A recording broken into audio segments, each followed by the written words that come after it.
Hola ingeniosos e ingeniosas. En la clase de hoy podrás entender el ciclo Otto, el ciclo termodinámico Otto en el motor de combustión interna de 4 tiempos. Recuerda que las notas de esta clase van a quedar aquí abajo en la descripción del video.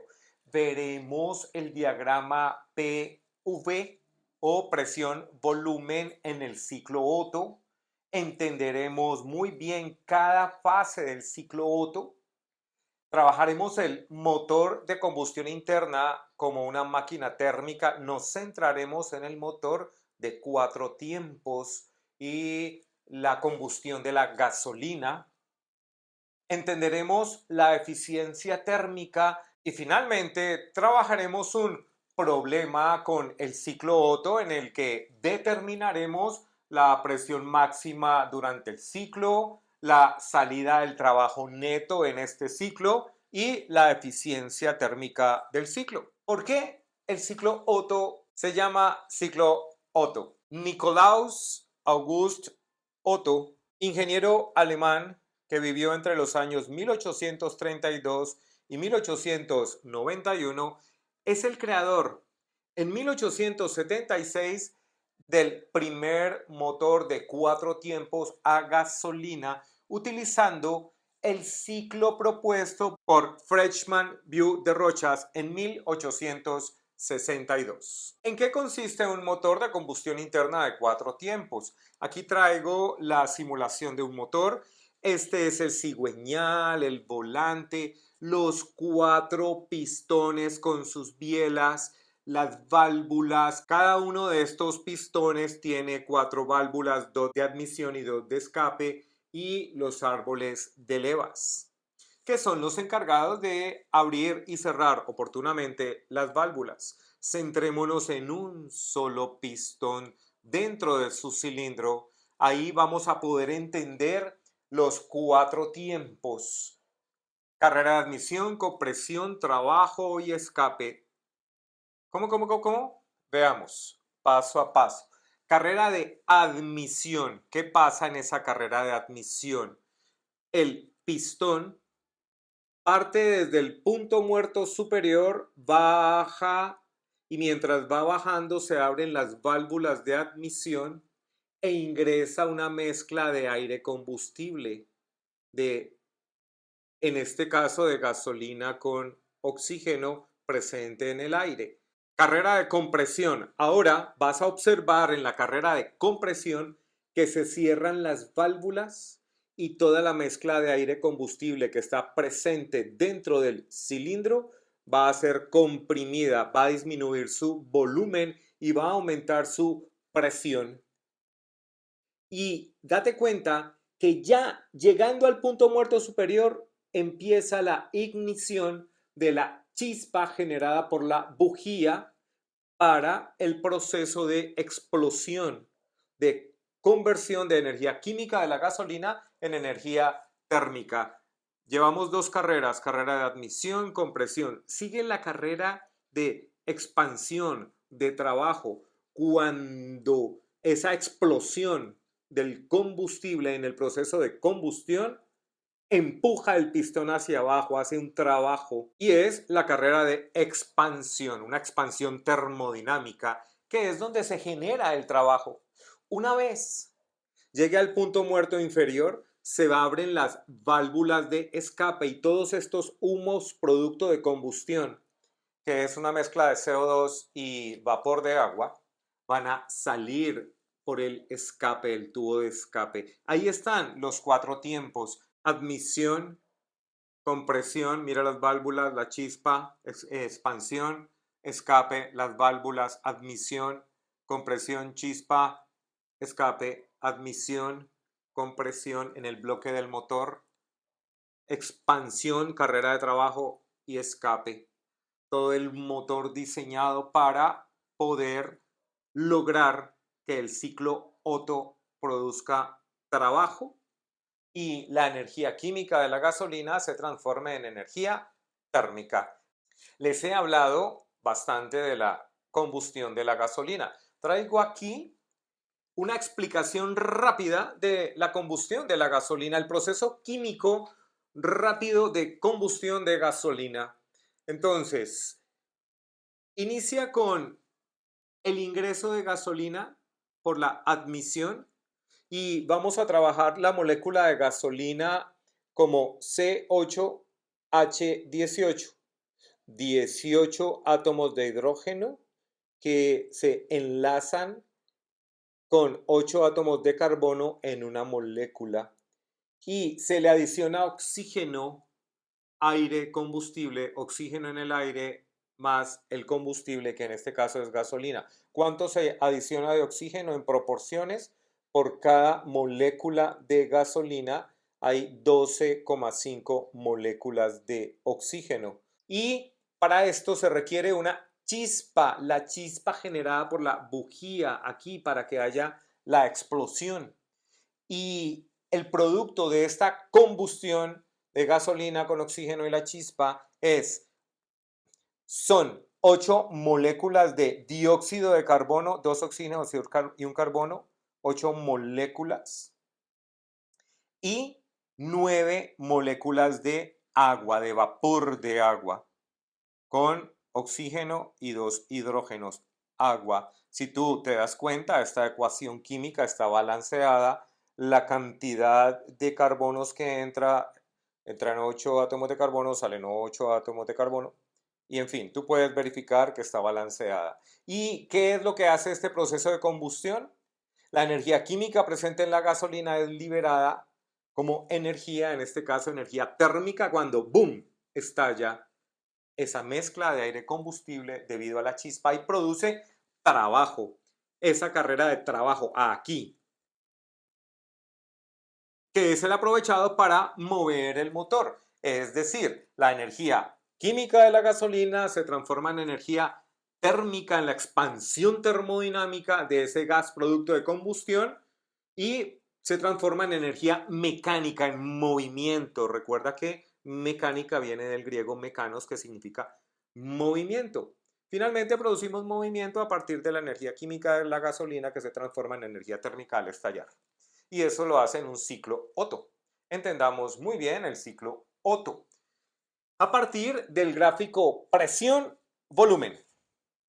Este es el gráfico presión-volumen donde tengo una expansión isobárica, recordaremos que es isobárica, una compresión adiabática, una combustión isocórica, una expansión adiabática, un enfriamiento isocórico y una compresión isobárica. Lo haremos a partir de este diagrama. Cambié el dibujo porque aquí tengo una simulación. Por lo tanto, vamos a entender cada uno de ellos. Vámonos paso a paso. ¿Qué es lo que pasa aquí en esta animación? La carrera de admisión va bajando y nos vamos moviendo por acá. Es una expansión isobárica. Recuerda que isobárica es a presión constante. ¿Cuál presión? La presión atmosférica. ¿Por qué? Porque tengo esta válvula abierta, esta válvula de aire combustible, mientras él va bajando, se abre, entra en contacto con la atmósfera y tengo todo el tiempo mientras él baja, voy a repetir, aquí observa que se abre, ahí abre, tenemos presión constante, todo el tiempo la presión constante hasta que llega al punto muerto inferior del pistón, punto muerto superior. Segunda parte, nos vamos a la compresión adiabática. Cerramos válvulas, comprimimos. ¿Qué significa adiabática? Que no hay intercambio de calor con el medio. No entra ni sale calor del sistema. Y apenas llega al punto muerto superior, la bujía perfectamente sincronizada activa su chispa e inicia el proceso de combustión isocórica. Esa combustión isocórica se hace en el punto muerto superior a volumen constante. Por eso es isocórica. Un proceso isocórico es a volumen constante, no baja el pistón y eso hace que ingrese calor. Ese estallido, esa chispa hace que se le deposite calor al sistema y eleva su presión y por lo tanto su temperatura. y luego ya hacemos la carrera de trabajo en una expansión adiabática donde no hay intercambio de calor con el medio hasta el punto muerto inferior e inmediatamente se abre la válvula de escape y entra en contacto con la atmósfera, lo baja a presión atmosférica y hay un enfriamiento isocórico que baja su presión, por lo tanto baja su temperatura a volumen constante cuando se abre esta válvula. Y luego la carrera de escape, donde este pistón sube a presión constante, con presión isobárica, porque estamos en contacto con la atmósfera a presión constante. Ahí está el ciclo Otto. Y tenemos admisión, compresión, expansión y escape. Admisión, compresión, expansión y escape. Este motor de combustión interna funciona como una máquina térmica que expliqué en el video del ciclo Carnot, donde hay una fuente de calor que genera una temperatura alta, que en este caso es el proceso de combustión. Hay un intercambio de calor cuando estalla la gasolina, cuando la chispa produce en el punto muerto superior, ahí produce la entrada de calor a la máquina y por lo tanto genera un trabajo y luego una salida de calor donde esta entrada de calor es igual a la salida de calor más el trabajo, que llega a la temperatura baja, temperatura de sumidero, que es la temperatura más baja del sistema en este punto. La eficiencia térmica. La eficiencia térmica, también trabajada en el ciclo Carnot, es a partir de esta máquina térmica, se simboliza con la letra griega nu, y es la razón entre el trabajo producido por la máquina en la carrera de expansión y el calor que ingresa a ella cuando estalla. Este calor Q aquí, ¡pum!, cuando estalla y produce el trabajo, es la eficiencia térmica. Recuerda que a partir de que el calor de entrada es igual a la suma del calor de salida más el trabajo, pues simplemente este calor 2 de salida que está sumando pasa a restar, por lo tanto el trabajo se puede calcular como la resta del calor de entrada menos el calor de salida, el valor absoluto del calor de salida. Por lo tanto podemos sustituir aquí este trabajo por Q1 menos Q2, calor de entrada menos calor de salida, tin, tin. Y aquí, ¿qué puedo hacer? Simplemente separo esta razón, este Q1 lo distribuyo para acá y para acá. Esta razón me da 1, por lo tanto me queda 1 menos el valor absoluto del calor de salida. Puedo aquí calcular la eficiencia térmica a partir del calor entrante y el calor saliente, ¿vale? Ahora vamos a determinar la eficiencia térmica a partir de las temperaturas. ¿Y qué podemos hacer ahí? ¿Recuerda la fórmula del calor? Q. Q es igual a mc delta T. Este calor saliente por acá es la masa de la mezcla aire-combustible, el calor específico de esa mezcla y la variación de temperatura entre A y D sobre el calor que ingresa, que es este calor entrante, que es la masa de gas por el calor específico del gas, por la variación de temperatura que hay entre los puntos B y C. Podemos cancelar masa, masa, calor específico con calor específico y me queda que la variación de temperatura entre A y D es la temperatura en D menos la temperatura en A sobre la variación de temperatura entre B y C, que es la temperatura en C menos la temperatura en B. ¿Qué puedo hacer yo acá? Tener en cuenta que entre C y D tengo una expansión adiabática, no hay intercambio de calor con el medio, por lo tanto puedo usar la ley de Poisson. ¿Qué me indica la ley de Poisson? Que el producto entre la temperatura y el volumen elevado a la gamma menos 1, donde gamma es el índice adiabático de este gas, es constante. Este producto es constante de aquí a lo largo de toda la adiabática hasta acá. Por lo tanto, yo puedo decir que la temperatura en D por el volumen en D, aquí, este volumen, elevado al índice adiabático menos 1 es igual a la temperatura en C por el volumen en C elevado al índice adiabático menos 1. Y lo mismo puedo hablar entre A y B porque en este caso es una compresión, pero igualmente es adiabática y puedo aplicar la ley de Poisson en ambas adiabáticas. Y bueno, ¿qué pasa aquí? Observa que el volumen en C, este es igual al volumen en B porque esta es isocora. Estos dos volúmenes son iguales. Lo mismo pasa con el volumen de entre A y D. También es una isocora. Estos dos volúmenes son iguales. Por lo tanto, yo puedo decir que si el volumen de A es igual al volumen de D, y el volumen de B es igual al volumen en C, entonces yo puedo decir que este es volumen A, volumen A, volumen B, volumen B. Y al hacer eso, yo puedo establecer la razón entre esas dos igualdades, cancelo estos dos y me queda temperatura en D sobre temperatura en A es igual a temperatura en C sobre temperatura en B. La razón entre estas dos temperaturas debe ser igual a la razón entre estas dos temperaturas. Si resto a 1 a ambos lados de la igualdad, vamos a poner esto por acá, y escribo que 1 es TA sobre TA y 1 es TB sobre TB, y establezco esta resta, y luego esto lo duplico y aquí intercambio estos medios. ¿A qué quiero llegar? A que esta razón es igual a TA sobre TB. Y lo puedo sustituir aquí y decir que el rendimiento de esta máquina también se puede calcular como 1 menos la temperatura en A sobre la temperatura en el punto B. Y finalmente, a partir de nuevo de la ley de Poisson, entre A y B, yo puedo establecer este TB que está multiplicando, pasa aquí a dividir, taca, taca, y este volumen A elevado a la gamma menos 1 baja a dividir. Y aquí tengo acá, que los dos están elevados al mismo exponente. ¿Y qué es? Pongamos esto por aquí. ¿Y qué podemos ver aquí? Recordemos que la relación o razón de compresión en un motor es la razón entre el volumen en A y el volumen en B.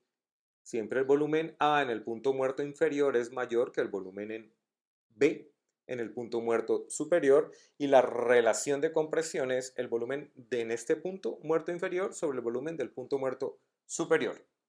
Y como aquí tengo estas relaciones inversas, entonces esta es la inversa de esta, por lo tanto queda que es 1 sobre la relación de compresión. Por lo tanto, yo puedo manifestar que TA sobre TB es igual a 1 sobre la relación de compresión elevado a la gamma menos 1.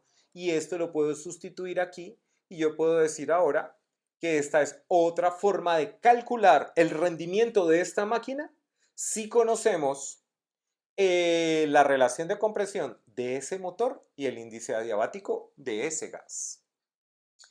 Y este es un ciclo ideal. ¿Cómo sería el ciclo real? Tengo ahora otra animación donde te muestro cómo es en realidad el gráfico PV, que no es tan exacto como lo vimos ahora. Temperatura, presión atmosférica, punto muerto superior, punto muerto inferior, cuando estalla la chispa, cuando aquí hay ingreso de calor, aquí hay expulsión de calor.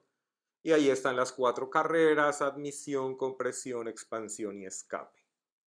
Vámonos con un problema. Solucionemos nuestro problema. Un ciclo de Otto ideal tiene una relación de compresión de 8. ¿Qué significa? Aquí tengo que el volumen en el punto 2 es igual al volumen en el punto 3, que el volumen en el punto 1 es igual al volumen en el punto 4 y es 8 veces el volumen 2 o el volumen 3. ¿Por qué? Porque nos dijeron que la relación de compresión es 8. Al inicio del proceso de compresión, aquí en el punto 1, el aire está a 100 kilopascales de presión, o sea, presión atmosférica. 100 kilopascales en este punto. La temperatura y energía interna de cada punto del ciclo se presentan en este diagrama. Obsérvalos ahí. Ahí están. Entonces, temperatura en el punto 1 es de 17 grados centígrados y la energía interna es de 206,9 kilojoules por cada kilogramo de gas que está interactuando. En el punto 2 tengo la temperatura 393, mira que eleva su temperatura, 393,2 grados centígrados con solamente cerrar las válvulas y comprimir, ahí eleva su temperatura porque aumentó la presión y aumentó obviamente la energía interna a 485,8 kilojoules por cada kilogramo. En el punto 3 aumentó esa temperatura, tengo la máxima temperatura en el momento en el que estalla la chispa. Aquí no, espere, aquí, sí, ahí, en ese punto tengo la máxima temperatura, 1313,6 grados centígrados y la máxima energía interna, 1285,8 kilojoules por cada kilogramo. Luego tenemos la carrera de trabajo, la expansión adiabática y llegamos al punto 4 a 480,6 grados centígrados con una energía interna de 554,9 kilojoules por cada kilogramo. Y luego terminamos otra vez en el punto 1. ¿Qué vamos a determinar? La presión máxima, la presión aquí, esta presión que ocurre durante el ciclo. ¿Cuánto es el trabajo neto en esta máquina? Y la eficiencia térmica de esa máquina. Iniciemos con el punto A. Vamos a pasar todas estas temperaturas en grados centígrados a Kelvin. ¿Te acuerdas cómo se hacía? Ingenioso, ingeniosa. ¿Cómo se pasa de grados centígrados a Kelvin? Ok, los 17 grados centígrados le vamos a sumar 273 grados para llegar a 290 Kelvin. Temperatura 1. Temperatura 2, 393 grados, 2 grados centígrados más 273 me da 666,2 Kelvin. Lo mismo en la número 3 se suman y me da 1586,06 Kelvin. Y en el punto 4 me quedo con 753,6 Kelvin sumándole 273. ¿Qué significa que esta compresión adiabática sea isoentrópica? Es isoentrópica porque se realiza con una entropía constante, es decir, que es adiabático, no hay intercambio de calor con el medio y es reversible. ¿Qué significa que es reversible? Que no hay pérdidas por fricción en la máquina. Por lo tanto, si se asume isoentrópica y adiabática, podemos considerar el gas como un gas ideal y decimos que la presión por el volumen en el punto 2 dividido entre la temperatura en 2 es igual a la presión en 1 por el volumen 1, o sea, esta presión en 1 por este volumen 1 dividido entre la temperatura en 1. ¿Qué hago con esto? ¿Por qué hago esto? Porque como ya tengo la presión en 1, quiero llegar a la presión en 2 y luego llegar a la presión en 3, que es lo que me preguntan aquí. Pero primero, para llegar a la presión en 3, tengo que encontrar la presión 2. ¿Cómo encuentro la presión 2? Pues la presión 2, este que está dividiendo pasa a multiplicar, ¡tim! Y este que está multiplicando baja a dividir, ¡tim! Y reemplazo, sustituyo. Presión 1, aquí, 100 kilopascales. Por lo tanto, la presión 2 nos va a dar en kilopascales. Volumen 1 sobre volumen 2 es la relación de compresión, que es 8. 1, 2, esto es 8. Y T2, la temperatura en 2 es 666,2 Kelvin y la temperatura en 1 es 290 Kelvin. Se cancela Kelvin con Kelvin y me va a quedar en kilopascales y esta operación me da 1837,8 kilopascales, que es la presión en 2. Ahora, para encontrar la presión en 3, igualmente, vamos a trabajarlo como un gas ideal. Entonces, la presión en 3 por el volumen en 3 dividido entre la temperatura en 3 es igual a la presión en 2, volumen 2, temperatura en 2, sobre temperatura en 2. Y observa que entre 2 y 3 es isocoro. El volumen es constante, no cambia. Volumen 3 es igual a volumen 2, ya lo habíamos dicho acá. Por lo tanto, se cancelan. Y si quiero encontrar la presión en 3, simplemente esta temperatura en 3 que está dividiendo pasa a multiplicar y ya puedo encontrar la presión máxima. Ingenioso, ¿no? Entonces, presión en 2, ya la tengo, 1837,8 kilopascales. La temperatura en 3 me la dijeron 1586,06 Kelvin y la temperatura en 2 es 666,2 Kelvin. Opero y me da 4375,34 kilopascales en este problema, en este ejercicio donde te entregué todas las temperaturas y todos los valores de energía interna. Bien, tengo ya el punto A. Vámonos con el punto B. Encontremos el trabajo neto. El trabajo neto, como esto es una máquina térmica, simplemente el trabajo neto es el calor que entra menos el calor que sale. Estos dos calores. El Q que entra menos el Q que sale. Bueno, ¿cómo encontramos el calor que entra? A partir de la primera ley de la termodinámica. ¿Recuerdas la primera ley de la termodinámica? ¿Recuerdas? Ingeniosa.